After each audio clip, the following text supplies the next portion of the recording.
অনেকের মতে রাধাবল্লভী উদ্ভাবন করেন স্বয়ং শ্রী চৈতন্য মহাপ্রভু। শ্রী রাধার নামে রাধা এবং শ্রীকৃষ্ণের অপর নামে রাধাবল্লভ। তাই শ্রী চৈতন্যদেব এই যুগলের নামে নোনতা এই খাবারের নাম রেখেছেন রাধাবল্লভী।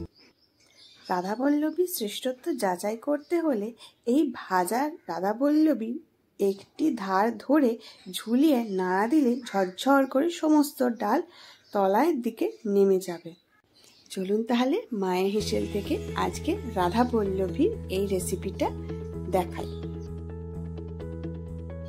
প্রথমে কড়াইয়ের ডাল বা বিউলির ডাল আগের দিন রাতে ভিজিয়ে রাখা হয়েছিল। পরের দিন সকালবেলায় জলটা ছেঁকে মিক্সিতে একটা পেস্ট বানিয়ে নেওয়া হয়েছে। এবারে একটা কড়াইয়ের মধ্যে একটু সর্ষের তেল দিয়ে দেওয়া হয়েছে। তার মধ্যে দেওয়া হলো অল্প একটু জোয়ান আর অল্প একটু কালো জিরে দিয়ে ভালো করে এটাকে ভেজে নেওয়া হলো। ভাজা হয়ে গেলেই বেটে রাখা যে ডালটা ছিল সেটাকে এর মধ্যে দিয়ে দেওয়া হলো। ভালো করে নেড়ে নেওয়া হচ্ছে।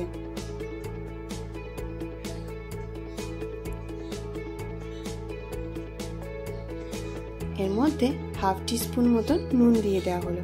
নুনটা কিন্তু স্বাদ মতন দেবেন। এর উপরে দেওয়া হচ্ছে 1.5 টিস্পুন মতন চিনি। নুন আর চিনিটা একটু বেশ চোখা চোখাই হবে, তাহলে খেতে কিন্তু খুব ভালো লাগবে। নিয়ে ভালো করে এটা মিশিয়ে নেড়ে নেওয়া হচ্ছে, একটু ভাজা ভাজা করা হচ্ছে। এবারে দেওয়া হচ্ছে লাল লঙ্কার গুঁড়ো। এটা কিন্তু লাল লঙ্কা ঝালটা আপনারা স্বাদ মতন দেবেন। ভালো করে নেড়ে নেওয়া হচ্ছিল। এবার এর মধ্যে হাফ টিস্পুন মৌরি গুঁড়ো আর হাফ টিস্পুন আদার গুঁড়ো দিয়ে দেওয়া হলো। অল্প একটু ওপর থেকে এবারে হিং ছড়িয়ে দেওয়া হচ্ছে। দিয়ে ভালো করে আবার এটাকে নেড়ে ভাজা ভাজা করে নেওয়া হয়েছে। ব্যাস, আমাদের পুর রেডি হয়ে গেছে। এরপরে একটা বাটিতে আমরা 2 কাপ মতন ময়দা নিয়ে নিচ্ছি। কিন্তু পুরোটাই ময়দাতেই করছি।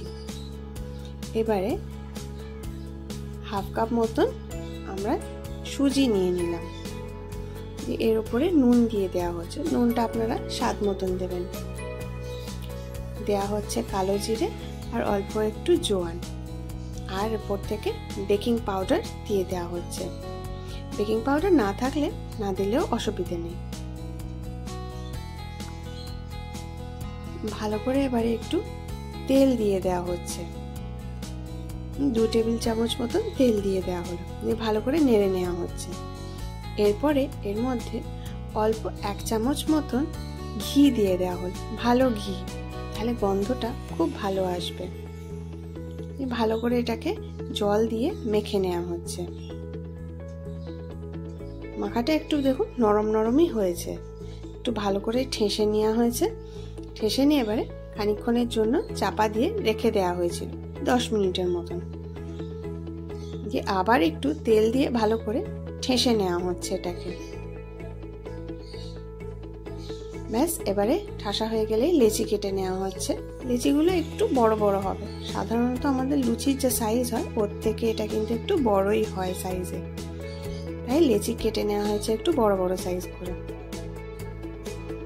সব লেচি কাটা হয়ে গেছে। এবার এক একটার ভেতরে পুর ঢুকিয়ে দেওয়া হচ্ছে। ভালো করে একটু ঠুঙি বানিয়ে নেওয়া হলো। এবারে অল্প একটু পুর নিয়ে ভালো করে মুখটা বন্ধ করে ব্যাস গোল গোল করে পাকিয়ে নিয়ে এটাকে করা হয়ে গেল।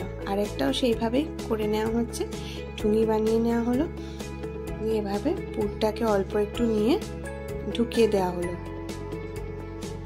দিয়ে মুখটাকে চারিদিক দিয়ে নিয়ে বন্ধ করে গোল করে পাকিয়ে দেওয়া হলো।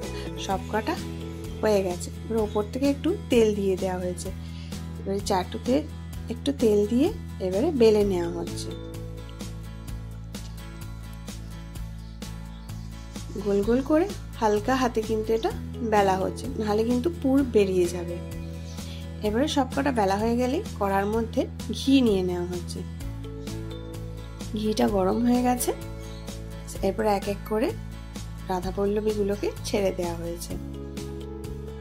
ঘিটা কিন্তু গরম না হলে আপনারা কিন্তু ছাড়বেন না, নাহলে কিন্তু ভালো করে ফুলবে না রাধাবল্লভী।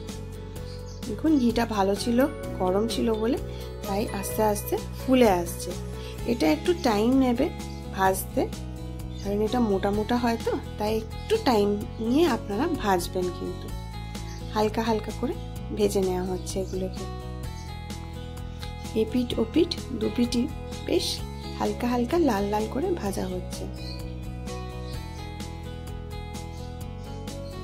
ভাজা হয়ে গেছে, এবারে আমাদের রেডি হয়ে গেল রাধা বল্লভী। সাদা আলুর তরকারি, এরকম হলুদ আলুর তরকারি দিয়ে কিন্তু খুব ভালো লাগছিল খেতে। একবার ট্রাই করে কিন্তু নিশ্চয়ই জানাবেন। যদি রেসিপিটা ভালো লেগে থাকে একটা লাইক, শেয়ার আর সাবস্ক্রাইব করে দেবেন। বেশ ক্রিস্পি হয়েছিল রাধা বল্লভীটা, মুচমুচ করে কিন্তু ভাঙছিল। গরম গরম খাবার কিন্তু একটা আলাদাই স্বাদ হয়।